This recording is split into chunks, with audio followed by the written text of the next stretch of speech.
నమస్తే. ఇన్నాళ్ళు నన్ను సపోర్ట్ చేస్తూ, ఎంకరేజ్ చేస్తూ మీ ప్రేమని నాకు అందిస్తున్న ప్రతి ఒక్కరికి కృతజ్ఞతలు. అలాగే ఈ వీడియో కూడా ఖచ్చితంగా మీకు ఉపయోగపడుతుంది. లైక్, షేర్ అండ్ సబ్స్క్రైబ్ చేసి మీ సపోర్ట్‌ని నాకు అందించండి. అలాగే ఈ వీడియో పట్ల మీకున్న అభిప్రాయాన్ని కామెంట్ సెక్షన్‌లో కామెంట్ చేసి తెలియజేయండి. ఇప్పుడు వీడియోని చూద్దాం. నమస్తే. Welcome to our channel. నేను పద్మిని. ముందుగా ప్రేక్షకులందరికీ శ్రీ క్రోధినామ సంవత్సర ఉగాది శుభాకాంక్షలు. ఉగాది అంటేనే ప్రథమంగా మనకు గుర్తొచ్చేటటువంటి అంశం పంచాంగ శ్రవణం. ఖచ్చితంగా పంచాంగ శ్రవణం చేస్తాము. అలాగే ఈ సంవత్సరం పాటు అంటే ఈ ఉగాది నుంచి వచ్చే ఉగాది వరకు కూడా గ్రహచారం ఎలా ఉంది, గ్రహాలు ఇచ్చేటటువంటి ఫలితాలు ద్వాదశ రాశుల వాళ్ళకి ఎలా ఉంది అనేది ఖచ్చితంగా తెలుసుకునేటటువంటి ప్రయత్నం చేస్తాము. ఒకవేళ ప్రతికూల ఫలితాలని ఇస్తున్నట్టయితే ఖచ్చితంగా తీసుకోవాల్సినటువంటి జాగ్రత్తలు తీసుకుంటూ దైవారాధనని ప్రత్యేకంగా చేసుకుని స్మార్ట్ వేలో వచ్చేటటువంటి కష్టాల నుంచి బయటపడే ప్రయత్నం ఖచ్చితంగా చేస్తాము. మరి ఈ రోజు కూడా మనకి క్రోధినామ సంవత్సర ఫలితాలని అందించడానికి మనతో పాటు ఇద్దరు ఆధ్యాత్మికవేత్తలు సిద్ధంగా ఉన్నారు. ఒకరు లలిత ఉపాసకులు, వాస్తు జ్యోతిష పండితులు బ్రహ్మశ్రీ నానాజీ పట్నాయక్ గారు, అలాగే సూర్య ఉపాసకులు విక్రమాదిత్య గారు. మరి వీరిద్దరూ కూడా ఒకరు ద్వాదశ రాశులకి కూడా గ్రహచారం ఎట్లాంటి రిజల్ట్స్ ఇస్తోంది అనేది తెలియజేయబోతున్నారు. అలాగే మనకున్నటువంటి వెజిటబుల్ థెరపీని ఆధారంగా చేసుకుని కూరగాయలతో ఎట్లా మనకు వచ్చేటటువంటి సమస్యల నుంచి అధిగమించవచ్చు అనేది విక్రమాదిత్య గారు తెలియజేస్తారు. మరి కార్యక్రమాన్ని మొదలు పెడదాం. ముందుగా ఇద్దరికి నమస్కారం అండి. ముందుగా మీ ఇద్దరికి క్రోధినామ సంవత్సర ఉగాది శుభాకాంక్షలు. మన ప్రేక్షకులందరికీ కూడా క్రోధినామ ఉగాది శుభాకాంక్షలు. అయితే ఈ సంవత్సరం క్రోధినామ సంవత్సరం అయినందుకు ఎటువంటి బ్యాడ్ ఎఫెక్ట్స్ కలగకుండా ఉండాలి, అందరికీ శుభం కలగాలని మనస్ఫూర్తి కోరుకుంటున్నాను. మీ విషెస్ కూడా సౌర కుటుంబ సభ్యులందరికీ కూడా క్రోధినామ సంవత్సర ఉగాది శుభాకాంక్షలు. అందరూ కూడా ఆయురారోగ్యాలతో అష్టైశ్వర్యాలతో సూర్యనారాయణమూర్తి పరిపూర్ణమైనటువంటి అనుగ్రహంతో హాయిగా ఆనందంగా జీవించాలని మనస్ఫూర్తిగా కోరుకుంటూ, అంటే ఇక్కడ క్రోధినామ సంవత్సరం అంటే తన కోపమే తన శత్రువు కాబట్టి అందరం కూడా దాన్ని అదుపులో ఉంచుకోగలిగితే ఈ సంవత్సరం అందరికీ శుభదాయకంగా అవుతుందని మనసా వాచా కర్మేణ ఆశిస్తున్నాను. Thank you so very much. Last time కూడా మీ ఇద్దరు కాంబినేషన్ లో చేయటం జరిగింది శోభకృత్ నామ సంవత్సరం. అయితే శోభకృత్ నామ సంవత్సరం మనందరికీ తెలిసిందే ఎంత శోభాయమానంగా సంవత్సరం మొత్తం వెళ్ళిందో. ఎందుకంటే రామచంద్ర ప్రభుకి అక్కడ ఆయన ఇంటికి ఆయన తిరిగి వచ్చేసినటువంటి సందర్భం ఉంది. శోభకృత్ నామ సంవత్సరం నిజంగానే అద్భుతమైనటువంటి నామ సంవత్సరం. అయితే ఈ పేరు చూస్తే ఒకంత వెన్నులో నుంచి ఒక వణుకు పుడుతోందా అని అనిపిస్తోంది. ఎందుకంటే ఈ క్రోధం ఉండకూడదనే కదా, క్రోధాన్ని ఖచ్చితంగా జయించాలి కదా. మరి ఇదేమన్నా ఈ సంవత్సరం ఆ నామానికి ఏమైనా సార్థకత ఏమైనా చేసుకుంటుందా sir? What is your opinion? ఖచ్చితంగా. ఎందుకంటే మనం జనవరిలో న్యూ ఇయర్ ఫలితాలు చెప్పేటప్పుడే ఫిబ్రవరి నుంచి ఇక్కడ మనం ప్లానటరీ పొజిషన్స్ కూడా వేసింది. అందుకే ఈ కుజుడు అంటే గొడవలకు కారకుడు, రవి అంటే అధికారానికి కారకుడు, వీళ్ళిద్దరికీ శత్రుగ్రహాలు అంటారు వీటిని. అంటే వీళ్ళిద్దరు నిజంగా శత్రువులను కాదు, different energies, fiery energy, cold energy. రెండు దగ్గర ఉంటే ఎలా ఉంటుంది? ఇప్పుడు చూడండి, మనం ఏదైనా పెనం మీద వాటర్ వేసాము, చిర్రమంటుంది. అలా ఈ డిఫరెంట్ ఎనర్జీస్ కలయిక వల్ల ప్రకృతిలోని లోకాల్లో అంటే భూమి మీద నివసించేటువంటి జంతువుల మీద కావచ్చు, లేకపోతే మనుషుల మీద కావచ్చు, అధికారుల మీద కావచ్చు, దాని ప్రభావం ఉంటుందనే భావనతోనే ఏమండి ఇక్కడికి ఇది ఫిబ్రవరిలో ఎంటర్ అవుతుంది. ఫిబ్రవరి, మార్చ్, ఏప్రిల్ ఈ కాంబినేషన్ మే వరకు ఉంటాయి ఈ కాంబినేషన్స్. కాబట్టి ఫిబ్రవరి నుంచి గొడవలు అని చెప్పుకున్నాం, చాలా గొడవలు జరుగుతున్నాయి. మీరు బయట చూసినట్లయితే యుద్ధ వైఖరి పెరుగుతుంది. ఎందుకంటే క్రోధినామ సంవత్సరానికి అధిపతి కుజుడు. ప్రధానంగా యుద్ధం చేయాలి అంటే ఒక విషయం ఏదైనా మనకి ఇప్పుడు ఒక విషయం జరిగినప్పుడు మాట్లాడుకోవచ్చు, గొడవ పెట్టుకోవచ్చు. కానీ క్రోధినామ సంవత్సరానికి ఉన్నటువంటి కుజుడు అధిపతి అయినందుకు గొడవకే ఫస్ట్ ప్రయారిటీ ఇస్తారు, ప్రయారిటీ ఇస్తారు. ఎగ్జాక్ట్లీ. మీరు గమనించినట్లయితే చూడండి, ఇక్కడ ఇప్పుడు అంటే శుక్రుడు మనం ఇక్కడ వేసాం, బట్ ఇక్కడ తిరుగుతాడు, సంవత్సరం మొత్తంలో మారిపోతుంటాడని మనం వేయలేదు. పర్టికులర్గా మనం కుజుడిని, రవిని ఎందుకు వేసామంటే ఈ కలయిక ఉందని. అందుకే ఫిబ్రవరి నుంచి ఇప్పుడు జల ప్రదేశాల్లో హైజాక్లు అవ్వడం కానీ, లేకపోతే మనకి చూడండి బుధుడు మొన్న ఇక్కడ నిలిచిపడ్డప్పుడు కూడా గమనించినట్లయితే స్కామ్, దాని ఏమంటారు, షేర్ రిలేటెడ్ సంబంధించిన స్కామ్స్ అవ్వడం కానీ, షేర్స్ కారకుడు బుధుడు కదా. అందుకని ఏంటంటే అధికారులు మనం అసలు ఊహించినటువంటి మార్పులు ఇంకా చాలా ఉన్నాయి. అసలు ఇలా జరుగుతుందా, ఇలా జరుగుతుందా, అమ్మో ఇట్లాంటివి మనం ఇట్లా కూడా యాక్షన్ తీసుకుంటుందా, గవర్నమెంట్ కావచ్చు, పోలీస్ కావచ్చు, మిలిటరీ కావచ్చు, ఇట్లాంటిది కూడా యాక్షన్ తీసుకుంటుందా అనేటువంటిది జరుగుతుంది. అయితే ఇది నార్మల్ పీపుల్ మీద ఎంతవరకు ఎఫెక్ట్ ఉంటుంది అంటే జీవుడు బయట ఉన్నాడు. Hmm. ఇది ఒక బెనిఫిట్ ఇక్కడ. Hmm. ఎప్పుడు కూడా కాలసర్ప యోగంలో గ్రహాలు సంచరించేటప్పుడు జరుగుతాయి. అయితే ఇందులో యాజ్ పర్ నాడీ ఆస్ట్రాలజీ పరంగా జీవుడు అంటారు గురువుని. బయట ఉన్నందుకు కొంచెం జనాలు దానిలో నుంచి బయటకు వస్తుంటారు. Okay. ఈ గురువు కూడా లోపల ఉన్నాడు అనుకోండి. మనకి last time 3.5 years back Covid వచ్చింది.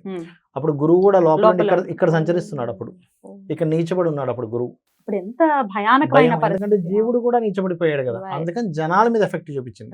ఇప్పుడు ఏంటంటే దేశాల మీద, అధికారుల మీద, యుద్ధ సంబంధించిన వాటి మీద, దీని మీద ఎక్కువ ఎఫెక్ట్ ఉంటుంది. Right. జనాలు కొంచెం దాని నుంచి బయటపడతారు. Right. కాకపోతే ఇక్కడ నేను చెప్పేది ఏంటంటే ఈ కాంబినేషన్ ఉన్నప్పుడు సహజంగా ఎక్కడైనా ఇరుక్కొని ఏ బాంబు పేలుల్లో ఇట్లాంటివి ఇరుక్కోకుండా ఉండాలంటే అమ్మవారిని తలుచుకోవడము, లేకపోతే సూర్యుల్లోనే అమ్మవారిని చూసుకుంటూ చేయడము, చండీ పారాయణం చేయడము, ఏదైనా ఒక శక్తి దేవత ఆలయాలు, ఆంజనేయ స్వామి టెంపుల్కి వెళ్ళడం, లేకపోతే సుబ్రహ్మణ్యేశ్వర స్వామి ఆలయానికి వెళ్ళడం చేయడం ద్వారా ఈ యొక్క పరిస్థితి నుంచి బయటపడతారు. తప్పకుండా సరే. ఇది అయితే కామన్ పీపుల్ కి ఎట్లాంటి రిజల్ట్స్ ఇస్తుంది అనేది మన మెయిన్ మోటో కూడా ఈ ప్రోగ్రామ్ చేయడానికి. ఎగ్జాక్ట్లీ. సో ఒక్కొక్క రాశి వైజ్ గా కూడా ఒకసారి మాట్లాడుకుందాం. అంతకన్నా ముందు క్రోధినామ సంవత్సరం మరి పేరు భయానకంగా ఉంది, అది డెఫినెట్ గా సార్థకం చేసుకుంటుంది అని అంటున్నారు. కాబట్టి వాట్ ఈస్ యువర్ ఒపీనియన్? ఆయన చెప్పినట్టు కుజుడు యొక్క ప్రభావం అధికంగా ఉంటుంది కాబట్టి కుజుడు అగ్ని నక్షత్రంగా తీసుకుని మేషాన్ని అగ్ని రాశిగా తీసుకున్నప్పుడు వృచ్చికం కూడా అంతే కదా సార్. ఆ వృచ్చికం కూడా వృచ్చిక మేషాలకు అగ్ని జల రెండు కలయి కాంబినేషన్. ఇది ప్రధానంగా అంటే మనలో ఉండేటువంటి అగ్నితత్వాన్ని పెంచుతూ ఉంటుంది. దాన్ని శాంతింపజేసుకోవడానికి కుజుడికి ప్రధానంగా ఉన్నటువంటి కూరగాయలు మనం ప్రధానంగా తీసుకునేది బూడిద గుమ్మడికాయ గురించి మాట్లాడుతూ ఉంటాం. అంటే కడుపు మంట, కడుపులో మంట, ఇవి రెండు కూడా అగ్రెసివ్ అయ్యే అవకాశం ఉంటుంది. అంటే తన కోపమే తన శత్రువు అంటారు. క్రోధినామ సంవత్సరంలో విపరీతమైనటువంటి కోపతాపాలకి అవకాశం ఎక్కువగా ఉంటుంది కుజుడు ప్రధానంగా తీసుకోవడం. ఇప్పుడు మనం ఈ ఎపిసోడ్ మంగళవారం చేస్తున్నాం, మనకి క్రోధినామ సంవత్సరం కూడా మంగళవారం వస్తుంది. కుజుడు ఆధిపత్యం తీసుకోవడానికి ఇది కారణం అవుతుంది. అంటే సిమ్టమ్స్ నేచర్ మనకి చెప్తుంది, కొంచెం జాగ్రత్తగా ఉండండి. అంటే ఇప్పుడు మనం ఆ అగ్నిని తట్టుకోవాలంటే వరుణ దేవుడిని ఆశ్రయించాలి, అంటే చల్లదనాన్ని మనకి తీసుకోవాలి. అందులో గుమ్మడికాయ, బూడిద గుమ్మడికాయకు ఉన్నటువంటి తత్వం అగ్నితత్వం అయినా అది ఉష్ణైన శీతలం అంటారు. వేడితో సమింపై ఆవిరై వర్షంగా కురుస్తుంది. అందుకని ఇక్కడ మనం బూడిద గుమ్మడికాయని, బీరకాయ అంటే మనకి డయాబెటీస్ వ్యాధి పెరిగే అవకాశం ఎక్కువ ఉంది. అలాగే గ్యాస్ట్రిక్ ఎసిడిటీ సమస్యలు విపరీతంగా ఇబ్బంది పెట్టే పరిస్థితుల్లోనే ఆ గొడవ తత్వం వల్ల, అరవటం వల్ల, ఇప్పుడు మీరు ఒక పెద్ద గొడవ జరిగింది, ఆ గొడవ అయిపోయిన వెంటనే మనం భోజనానికి కూర్చుంటే ఆకలేదు, చచ్చిపోతుంది కదా, ఆకలి చచ్చిపోతుంది. అన్ని ఫీలింగ్స్ చచ్చిపోయి ఉంటాయి. అందుకని ఏంటంటే సందర్భానుసారం మనం గుర్తించాల్సింది అవసరం ఎంత ఉంది అని గుర్తించుకోవాలి. ఎక్కువగా ఈ సంవత్సరం అంతా కూడా బూడిద గుమ్మడికాయని ఆశ్రయించడం ద్వారా, బీరకాయని ఆశ్రయించడం ద్వారా మనం క్యాన్సర్ దగ్గర నుంచి ఎసిడిటీ స్టార్టింగ్ క్యాన్సర్ వరకు కూడా అన్ని రోగాలని మనం సమీప చేసుకునే అవకాశం ఉంటుంది. Beautiful sir. అయితే రాశి వైజ్ కూడా ఎవరెవరు ఏ రాశి వాళ్ళు ఏ వెజిటబుల్ థెరపీ హెల్ప్ తో ఎట్లాంటి సమస్యల నుంచి అధిగమించవచ్చు అనేది మీరు తెలియచేయండి. ప్రెడిక్షన్స్ ఆబ్వియస్ గా మీరు తెలియజేస్తారు కాబట్టి. సో కామన్ గా అయితే బూడిద గుమ్మడికాయని, బీరకాయని ఆశ్రయించమని మీరు చెప్తూ ఉన్నారు ఆరోగ్య రీత్యా. అలాగే అమ్మవారిని, అలాగే చండిని ప్రత్యేకించి ఆరాధించమని పట్నాయక్ గారు చెప్తున్నారు. ఇక ఇప్పుడు ద్వాదశ రాశులకి కూడా ఈ క్రోధినామ సంవత్సరం ఎలాంటి ఫలితాలను ఇస్తోందో ఇప్పుడు చూద్దాం. ఇక క్రోధినామ సంవత్సరం మీన రాశి వారికి ఎలా ఉండబోతోందో ఇప్పుడు చూద్దాం. సార్ మీ ప్రెడిక్షన్ సార్. మీన రాశి వారికి కన్నా చూసుకుంటే ఆదాయము, వ్యయము, రాజ్యపూజ అవమానాలు 11/5/24 అండి. అంటే 11 ఆదాయము, 5 వ్యయం, కాబట్టి చక్కగా ఉంది. So no need to worry, happy, చాలా హ్యాపీ. అండ్ అలాగే 2-4 ఇది మాత్రం కొంచెం చూసుకోవాలి. అంటే ఏమిటి, రాజ్యపూజ్యం 2 ఉంటే అవమానించే వాళ్ళ సంఖ్య 4 ఉంది. మరి దీన్ని ఎట్లా కంట్రోల్ చేసుకోవాలి, అసలు ఎందుకు ఇస్తారు ఇవన్నీ అంటే, మనం బాబు నువ్వు మాట్లాడేటప్పుడు జాగ్రత్తగా ఉండి ఎక్కడ నువ్వు అవమానం చెందుతావో కాపాడుకోవాలి. కాబట్టి ఎందుకంటే ఏదైనా రిటర్న్ వస్తుంది, కానీ మాట ఒకటి అవమానం ఒకటి. మళ్ళీ లైఫ్లో ఎక్కడైనా మనం కంట్రోల్ చేసుకోవచ్చు ఏది, అవమానాన్ని, కానీ మాట అసలు వెనక్కి రాదు. అందుకే జాగ్రత్తగా మాట్లాడాలి.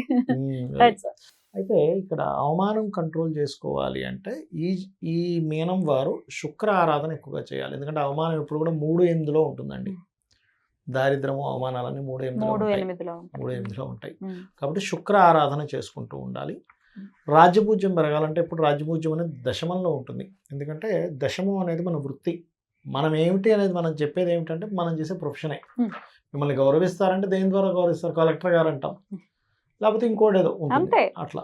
కాబట్టి రాజ్యపూజ్యం పెరగాలంటే దత్తాత్రేయుడి ఆరాధన, ఇది తగ్గాలి అంటే అవమానం తగ్గాలంటే శుక్ర ఆరాధన, అమ్మవారి ఆరాధన చేసుకుంటే కంట్రోల్ అవుతుంది. అయితే వీరికి పర్టికులర్గా ఏంటంటే ఈ రాశి వారికి రాశిలో ఎప్పుడైతే రాహు సంచరిస్తుంటాడో ఇల్యూజన్స్ పెరుగుతుంటాయి, భ్రమలు పెరుగుతుంటాయి, ఏదో జరిగిపోతుందేమో అనే ఆలోచన పెరుగుతుంటుంది. బికాజ్ ఆఫ్ 5th లార్డ్ చంద్రుడు కదా ఇక్కడ ఉన్నది. సో అదేం చేస్తుందంటే క్యాప్చర్ చేస్తుంది. అంటే కొత్త ఏదో జరగబోతుంది, ఇలా జరిగిపోద్దేమో అలా జరిగిపోద్దేమో అనేటువంటి భ్రమలు కలిగిస్తుంటుంది. ఫస్ట్ ఆ భ్రమ నుంచి బయటికి రావాలి. అది భ్రమే. వీళ్ళ డూస్ డోంట్స్లో చేయకూడదు ఏంటంటే నాకు ఫస్ట్ ఇది భ్రమ, నేను అనవసరంగా భ్రమల్లో బ్రతుకుతున్నాను, ఊహించుకోవద్దు, ఎక్కువ ఊహల్లోకి వెళ్ళకూడదు. ఇది ఫస్ట్ గుర్తుపెట్టుకోవాలి. ఈ ఊహలు కంట్రోల్ ఎలా అవుతాయి? రాహు కంట్రోల్ అవ్వాలి. ఇక్కడ అంటే ఏంటి? దుర్గా ఆరాధన, ఓం దుమ్ దుర్గా ఆయన మహా ఎంతసేపు చేసుకుంటే అంత క్లియర్ అవుతుంది. అలాగే సప్తమకేతు లగ్న రాహు అవడం వల్ల పార్ట్నర్స్ని ఎంపిక చేసుకునేటప్పుడు life partner or business partner ఈ విషయంలో తొందరపాటు పనికిరాదు. బికాజ్ ఆఫ్ రాహుకేతు యాక్సెస్లో ఉంది కదా, అందుకని ఈ జాగ్రత్త ఖచ్చితంగా తీసుకోవాలి. అండ్ అలాగే మరొక విషయం ఏంటంటే ఈ రాశి వారికి సహజంగానే ఇప్పుడు ఏలినాడు శని జరుగుతుంది. ఎప్పుడైనా ఏలినాడు శని 12వ స్థానంలో ఉన్నప్పుడు అది ఇన్వెస్ట్మెంట్ అండ్ ఖర్చుల స్థానంలో ఉన్నాడు కాబట్టి తొందరపడి మనం ఏమైనా ఎక్కువ ఖర్చులు పెడుతున్నామా, ఎక్కువ ఇన్వెస్ట్మెంట్ చేస్తున్నామా, ఈ కంట్రోల్ ఖచ్చితంగా వీళ్ళు చేసుకోవాలి. ఇవి వీళ్ళు చేయకూడనటువంటి విషయాలు. వీళ్ళు చేయి అంటే వీళ్ళకి బాగా కలిసి వచ్చేటువంటివి ఏమిటి?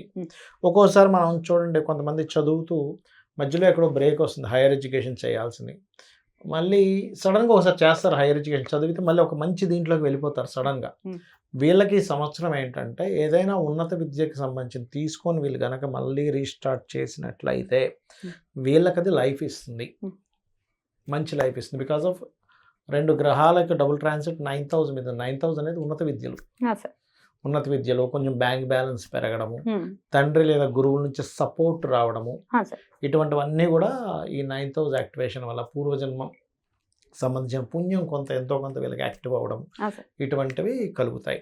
సో ఇది ఇక మిగతా అంశాలు కనుక చూసుకుంటే ఫినాన్షియల్గా చూసుకున్నట్లయితే ఫైనాన్షియల్గా కొంచెం అంటే సహజంగా ఏలినాడు ఖర్చులు ఎక్కువ ఉన్నాయి కాబట్టి ఫైనాన్స్ కొంచెం అడ్జస్ట్ అవుతూ ఉంటుంది. No need to worry. ఎందుకంటే ఎట్లాగో బ్యాంకింగ్ స్థానం బాగుంది కాబట్టి బ్యాంకులో బ్యాలెన్స్ అనేది పెరుగుతుంది కాబట్టి కొంచెం టైట్ అయినా మళ్ళీ బ్యాంక్ బ్యాలెన్స్ పెరగడం ఈ రకమైనటువంటి ఇబ్బంది లేకుండా ఉంటుంది. అండ్ అట్లాగే కొంచెం ప్రాపర్టీస్ తీసుకునేటప్పుడు కొద్దిగా చూసుకొని తీసుకోవాలి. ముఖ్యంగా ఇక్కడ ఈ కాంబినేషన్ ఈ సంవత్సరం ఏంటంటే 12th హౌస్ అని లగ్నంలో రాహువు అంటే ఈ వరుస చూసుకుంటే కనుక కొంచెం సంతానం విషయంలోని కొంచెం జాగ్రత్తగా ఉండాలి. బట్ రాజకీయంగా అండ్ క్రియేటివ్ ఫీల్డ్లో ఉండేటువంటి వారు కొంతవరకు అవకాశాలు కూడా వస్తాయని చెప్పుకోవచ్చు. అండ్ అట్లాగే ఇంకోటి ఏంటంటే ఇక్కడ చూసుకున్నట్లయితే విదేశాలకు వెళ్ళి ఉన్నత విద్యలు నేర్చుకోవడానికి చాలా బాగా ప్లానటరీ పొజిషన్స్ చాలా యోగ్యవంతంగా ఉన్నాయి చెప్పాలంటే. సో దానికి బాగుందని చెప్పుకోవచ్చు.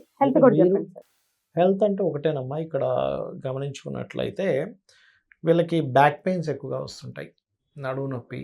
చెకప్ చేయించుకుంటే ఏం కనబడదు. ఎప్పుడైనా సరే లగ్నం రాహుకేతు యాక్సిస్లో ఏదైనా రోగం వచ్చిందనుకోండి, చెకప్ చేయించుకుంటే ఏమీ లేదంటారు, కానీ ఈ పేషెంట్ ఏమీ లేదు నీ ఫీలింగ్, నువ్వు అనవసరంగా ఇది చేస్తున్నావు, నువ్వు మా నిద్ర మాత్రలు వేసుకో, నువ్వు నిద్రపో కాసేపు, ఇవన్నీ చెప్తూ ఉంటారు. ఏమీ అర్థం కాదు. ఏమిటి ఎందుకు వస్తుందో చెకప్ చేసే వాళ్ళకి అర్థం కాదు, డయాగ్నోజ్ అవ్వదు. ఫస్ట్ ఆఫ్ ఆల్ ఏంటంటే ఎప్పుడైనా కూడా రాహుకేతు యాక్సెస్లో పడ్డప్పుడు ఏమవుతుందంటే డయాగ్నోజ్ అవ్వదు, ఏదైనా సరే డయాగ్నోజ్ అవ్వదు, గుర్తుపెట్టుకోండి. సో డయాగ్నోజ్ అవ్వదు కాబట్టి అది అవ్వాలి అంటే మీరు చేయాల్సింది ఏమిటంటే రాహుకేతువులకి చేసుకోవాలి. చేసుకుంటే అప్పుడు డయాగ్నోజ్ అవుతుంది. అంటే ఏం చేయాలి? రాహుకేతువులకి దీపారాధన చేయడము, దుర్గా మరియు గణపతి యొక్క ఆరాధన చేయడము, ఇవి ఎక్కువగా చేస్తూ ఉండాలి. మెయిన్గా వీళ్ళకి ప్రాబ్లం ఎందుకు వస్తుంది అంటే హెల్త్ ఇష్యూ అనేది వీళ్ళు తీసుకున్న ఫుడ్ వల్ల వస్తుంది. ఇప్పుడు కూడా ఫుడ్ మనం తీసుకునే ఫుడ్ 7th హౌస్లో ఉంటుంది. అంటే ఏదో తినకూడని ఫుడ్ తిన్నాము. జ్యోతిషాస్త్రంలో మీరు ఎలాంటి ఫుడ్ తింటారని చెప్పేది 7వ భావం చూసి చెప్పమని చెప్పారు. ఎందుకంటే మీరు ఇప్పుడు ఎగ్జాంపుల్ ఒక వ్యక్తి ఒక ఫుడ్ తింటున్నారంటే పూర్వజన్మలో చేసుకున్న ఫుడ్ పుణ్యము ఈ వ్యక్తికి ఈ జన్మలో ఫుడ్ తినేలా ఇస్తుంది. సో 7th హౌస్లో ఎప్పుడైనా కేతు సంచరించేటప్పుడు గోచారంలో తీసుకున్న ఫుడ్ ద్వారా హెల్త్ ఇష్యూస్ వస్తాయి. కాబట్టి తీసుకునే ఫుడ్లో చాలా జాగ్రత్తగా ఉండాలి. తీసుకుంటే ఆటోమేటిక్గా వీరికి బాగుంటుందని చెప్పొచ్చు. కొంచెం బ్యాక్ పెయిన్స్, భ్రమలు, ఇల్యూజన్స్, ఇట్లాంటి హెల్త్ ఇష్యూస్ అంటే మానసికమైనటువంటివి వచ్చే ఛాన్సెస్ ఉంటాయి. దీనికి రెమెడీస్ విక్రమాదిత్య గారు చెప్తారు. సార్ ఇల్యూషన్ మాయా. చాలా అద్భుతంగా చెప్పారు సార్, చాలా Hmm. అద్భుతం. మీరు అమ్మవారి చెప్తూ- అనుగ్రహం. అంతే. అంటే ఆ కాంబినేషన్ అలా కలిపి మనకి ఇలా ఇవ్వడం అనేది మన అదృష్టం. అలాగే Correct. మన సౌభాగ్యం చేసుకున్నటువంటి ప్రేక్షకులు ఇక డెఫినెట్లీ, కాకపోతే వీళ్ళిద్దరిని కూర్చోబెట్టడానికి ఒక ఇంత సంశయం ఏర్పడింది, ఏర్పడింది. కానీ ఈశ్వరానుగ్రహం కూర్చున్నారు. ప్రకృతి సహకరించారు. సహకరించింది. కొంచెం ఇబ్బంది పెట్టినా సహకరించింది. ఇబ్బంది ఏం లేదు, ఇబ్బంది లేదు. ఇబ్బంది సంశయం లేదు. అంతే. సంశయం అంతే. చెప్పండి. చాలా అద్భుతం సార్. Hmm. ఇది కఫ ఆదిత్యం అధికంగా ఉండేటువంటి జాతకం మీనరాశి అనేది. వీళ్ళకు ఇప్పుడు గురుగారు చెప్పిన లెక్క ప్రకారం, అంటే సహజంగా మనం చాలా రకాల వెజిటేబుల్స్ మాట్లాడతాం, Hmm. కానీ ఇప్పుడు ఆయన మాట్లాడుతున్నప్పుడు ఆయన చెప్పేటువంటి థీరీని అనుసరిస్తూ నేను ఇక్కడ రాసుకోవడం జరుగుతుంది. Hmm. వాళ్ళకి వచ్చే సమస్యల నుంచి మనం ఎదుర్కోవడానికి, అది ఆర్థికంగా, ఆరోగ్యపరంగా, మానసిక పరంగా తీసుకోవడానికి వీళ్ళకి తృతీయ స్థానం అయినటువంటి వృషభాన్ని ప్రధానంగా తీసుకుని, అలాగే 3/8 కాంబినేషన్లో తీసుకున్నాం గురుగారు చెప్పిన లెక్క ప్రకారం. 3/8 కాంబినేషన్ తీసుకుంటే శుక్రుడు ప్రధానంగా తీసుకుని, తృతీయ అష్టమ వంకాయ మునక్కాడ, అలాగే ద్వితీయం ధనస్థానం వాక్కు స్థానం కాబట్టి బూడిద గుమ్మడికాయని యాడ్ చేయడం జరిగింది. Hmm. కోపావేశాలని, అంటే మనం కోపం వచ్చినప్పుడు ఆవేశంగా మాట్లాడతాం, అది ఒక్కొక్కసారి మనకి కూలబట్టేలా కూడా చేసేస్తుంది, నిస్సత్తువుకి తీసుకొచ్చేస్తుంది. అందుకని ఈ 3 కాంబినేషన్లు పెట్టడం జరిగింది. వంకాయ మునక్కాడ, బూడిద గుమ్మడికాయ, తమలపాకులు కాంబినేషన్లో జ్యూస్ తీసుకోవడం ద్వారా ఆయన చెప్పినటువంటి జాతక పరిష్కారం లభిస్తుంది, ఆరోగ్యం కూడా మెరుగుపడుతుంది. ఇంకోటి చెప్పారు, డయాగ్నోస్ అవ్వడానికి ఇబ్బందులు అని చెప్పేసి, అది ఇక్కడ చతుర్థాన్ని కూడా తీసుకోవడం జరిగింది. చతుర్థం 4th and 11 కాంబినేషన్ తీసుకుని గోరుచిక్కుళ్ళు, నిమ్మకాయ, దొండకాయ కాంబినేషన్ తమలపాకులతో తీసుకోవడం ద్వారా చాలా వరకు పరిష్కారం లభించేస్తుంది. చాలా బాగుంటుంది. మానసిక పరంగా ఇల్యూషన్స్ లో ఉంటారు, మానసిక పరంగా దృఢంగా తయారవ్వటం కోసం ఏం చేయొచ్చు? అదే మానసిక స్థితి, హార్మోనల్ ఇంబ్యాలెన్స్ Yeah. అక్కడ. అందుకని మనం నిమ్మకాయను కూడా తీసుకోవడం జరిగింది. లాభాధిపతి, లాభంలో ఉన్నటువంటి గ్రహాలు, శని యొక్క కారకత్వం ఆయన వ్యయంలో ఉన్నాడు కాబట్టి దానికి మనం నిమ్మకాయ తీసుకోవడం జరిగింది. అలాగే 7th కూడా ప్రాబ్లంగా చెప్పడం జరిగింది.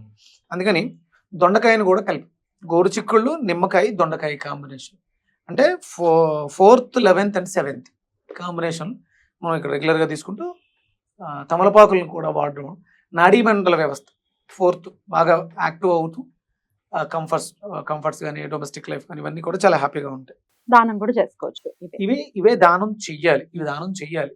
చేస్తే మనకు బాగుంటాం, అవతల వాళ్ళని కూడా మెరుగుపరచుకోవడానికి అవకాశం. ప్రతి నెల మనం స్వయంపాక దానం పితృదేవతల కోసం చేస్తూ ఉంటాం కాబట్టి చేయాలి.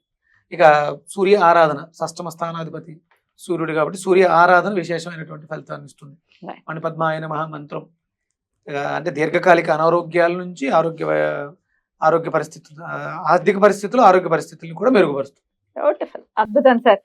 క్రోధినామ సంవత్సరం ఎలా ఉండబోతోంది, ద్వాదశ రాశుల వాళ్ళకి ఏమి జాగ్రత్తలు తీసుకోవాలనేది ఇద్దరు కూడా చాలా సవివరంగా అందించారు. అందుకు ప్రేక్షకుల తరపున ఇద్దరికి కృతజ్ఞతల్ని తెలియజేస్తూ thank you so very much. మరొకసారి మీ ఇద్దరికి కూడా ఉగాది శుభాకాంక్షల్ని తెలియజేస్తూ నమస్తే. సూర్యశ్రీ శ్రీమాత్రే నమః.